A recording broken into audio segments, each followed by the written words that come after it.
Dear friends, about a month I was preparing for this upcoming Reformation Sunday, rereading Augsburg confessional standard of Lutheran Church, going all the way to 16th century. I read all the way through Article 11 of Confession, and then I somehow stopped. Our churches teach that private absolution should be retained in the churches, although listing all sins is not necessary for confession, for according to the Psalms, it is impossible. Who can discern his errors? That's a quotation from Psalm 19, half of the verse 12. And I stopped reading. I thought, what a bizarre argument from the scripture. Firstly, Psalm 19 I like and know quite thoroughly. It's a famous composition. Its first part, first 6 verses, is a beautiful hymnic rendition of creation myth. The second part, verses 7 through 10, merges it with the meditation upon the gift of the Torah, the law. And the final part, verses 11 through 14, from which this quotation is, wraps both parts in the author's plea for innocence from the perception of heresy. Psalmist clearly intends to keep the ancient creation myth and the revelation of Torah together in a harmony.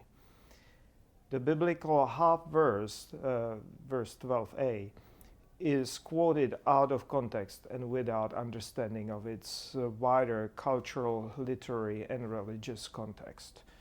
I know that back then they did not have access to ancient Near Eastern literature, but still it is out of context.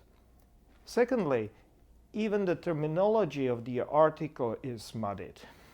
The article about confession of sins is quoting the passage about errors in teachings.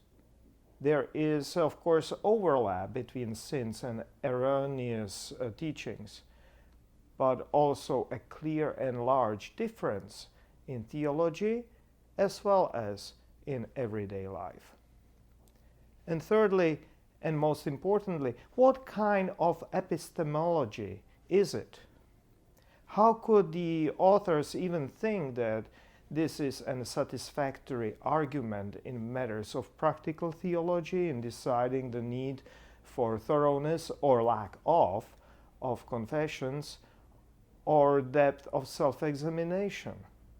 They simply replaced authority of curia, authority of church, and probably in scholastic times authority of Aristotle, with biblical quotations or with authority of the Bible done this way.